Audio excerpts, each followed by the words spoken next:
2024년 11월 워싱턴에서 한 통의 보고서가 올라옵니다. 트럼프 정권 인수팀이 작성한 문서였습니다. 제목은 간결했습니다. 전기차 세액공제 폐지안. 그리고 그 순간 전 세계 배터리 시장이 술렁이기 시작했습니다. 한국 배터리 기업들의 주가가 흔들렸습니다. LG에너지솔루션, 삼성 SDI, SK온. 미국 시장에서 받아온 보조금이 사라질 수 있다는 공포. 외신들은 일제히 예측했습니다. 한국 배터리 최대 위기 맞을 것. IRA 폐지 시 수익성 급락 불가피. 그리고 이 소식에 가장 먼저 반응한 곳이 있었습니다. 중국이었습니다. 환구시보는 냉소적인 톤으로 보도했습니다. 한국 배터리의 황금기는 끝났다. 미국 보조금 없이는 중국과 경쟁 불가능. 일본 언론도 비슷했습니다. 니케이는 조심스럽게 그러나 기대 섞인 어조로 썼습니다. 한국 배터리 위기, 일본 전고체 배터리의 기회될 수도. 그들은 계산했습니다. 한국이 무너지면 자신들에게 기회가 온다고. 하지만 그때 한국의 배터리 기업들은 조용했습니다. 언론 인터뷰도 자제했습니다. 해명도 하지 않았습니다.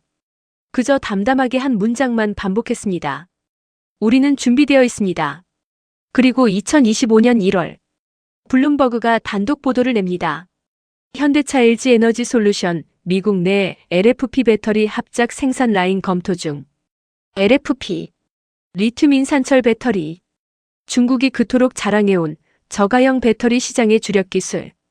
한국이 그동안 외면해왔던 바로 그 기술을 한국 기업들이 미국 땅에서 직접 생산하겠다고 선언한 겁니다. 이 발표가 나가자마자 전 세계 배터리 업계가 얼어붙었습니다. 중국은 당황했습니다. 한국이 LFP를? 그건 우리 영역인데? 일본은 혼란스러워했습니다. 전고체만 믿고 있었는데 한국은 이미 플랜 B를 실행 중이라고. 그리고 이때부터였습니다. 세계의 계산이 완전히 어긋나기 시작한 건 사실 한국은 이미 2년 전부터 준비하고 있었습니다. 2023년부터 LG에너지솔루션은 LFP 양산 기술 개발에 착수했습니다. 삼성 SDI는 독자적인 LFP 제조 공정을 완성했습니다.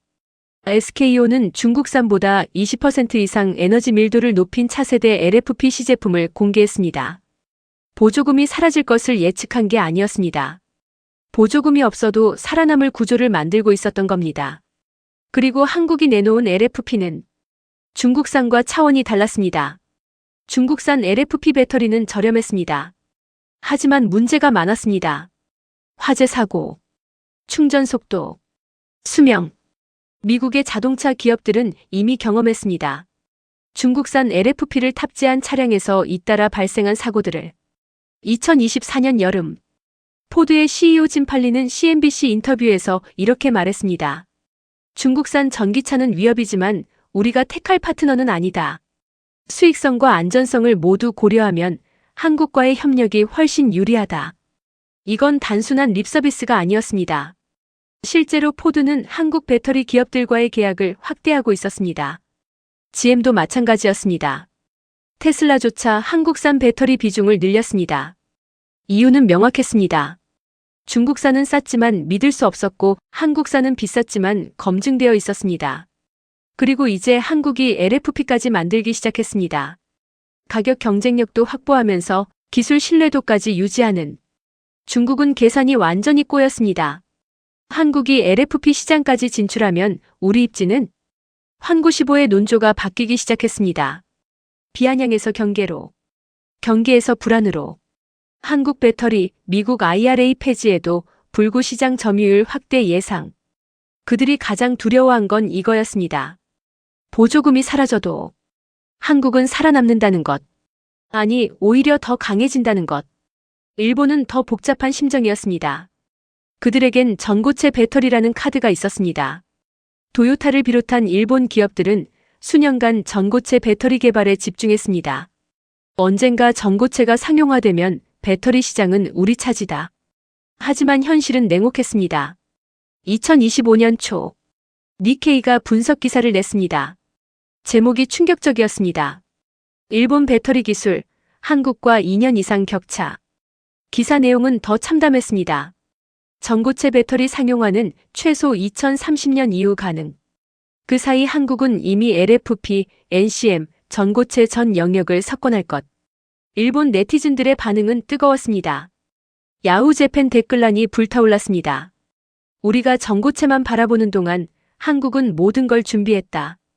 기술의 일본이라는 말이 무색하다. 삼성, LG가 부럽다. 우린 왜 이렇게 느린가? 부러움, 질투, 그리고 자괴감.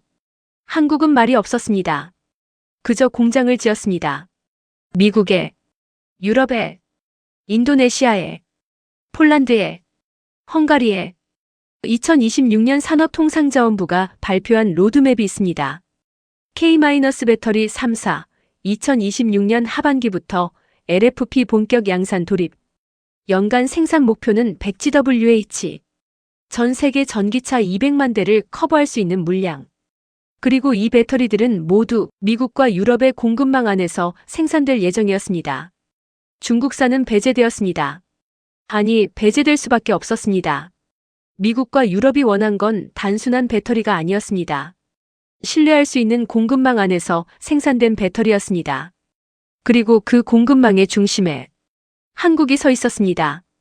이건 숫자의 문제가 아니었습니다. 구조의 문제였습니다. 보조금은 일시적입니다. 정권이 바뀌면 사라질 수 있습니다. 하지만 기술과 신뢰는 다릅니다. 한번 쌓이면 쉽게 무너지지 않습니다. 한국 배터리 기업들이 지난 10년간 해온 일이 바로 그거였습니다. 폭발하지 않는 배터리, 빠르게 충전되는 배터리, 오래가는 배터리. 미국 기업들은 알고 있었습니다.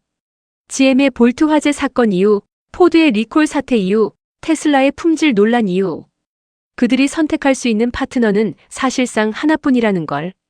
그리고 2025년 봄, 미국 자동차 기업들의 CEO들이 줄줄이 한국을 방문하기 시작합니다. 포드, GM, 스텔란티스. 그들이 요청한 건 단 하나였습니다. LFP 배터리 공급 계약을 우선적으로 체결해달라. 중국은 분노했습니다. 황구시보는 사설에서 이렇게 썼습니다. 미국의 이중잣대, 중국은 배제하고 한국만 특혜. 하지만 이건 특혜가 아니었습니다. 선택이었습니다. 미국 기업들이 스스로 내린. 일본은 조용했습니다. 더 이상 기술의 일본을 자랑하지 않았습니다. 대신 분석 기사가 쏟아졌습니다. 한국 배터리는 어떻게 글로벌 스탠다드가 되었나? 일본 제조업이 배워야 할 한국의 속도 경영. 부러움이 묻어나는 톤이었습니다. 작아 보일 수도 있습니다. LFP 배터리 하나 가지고 이 정도 반응이라니. 하지만 이건 단순히 배터리의 문제가 아니었습니다. 공급망의 문제였습니다. 누가 미래 산업의 핵심 부품을 쥐고 있느냐의 문제였습니다. 그리고 그 부품 없이는 아무리 좋은 자동차를 만들어도 소용없다는 걸 전 세계가 깨닫기 시작한 겁니다. 2026년 한국 배터리 3사의 글로벌 시장 점유율은 37%를 넘어섰습니다. 중국을 제치고 1위. 일본과의 격차는 더 벌어졌습니다. 그리고 이 숫자는 계속 올라갈 예정입니다. 보조금이 없어도, 아니, 보조금이 없기 때문에 한국은 더 강해졌습니다. 의존하지 않는 구조, 대체할 수 없는 기술, 신뢰할 수 있는 파트너. 이 세 가지를 동시에 갖춘 나라는 지구상에 한국밖에 없었습니다. 그리고 이제 질문이 바뀌었습니다.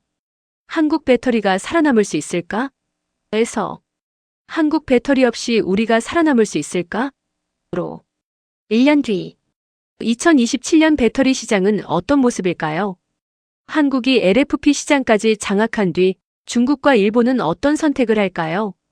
그리고 미국과 유럽은 한국에 얼마나 더 의존하게 될까요?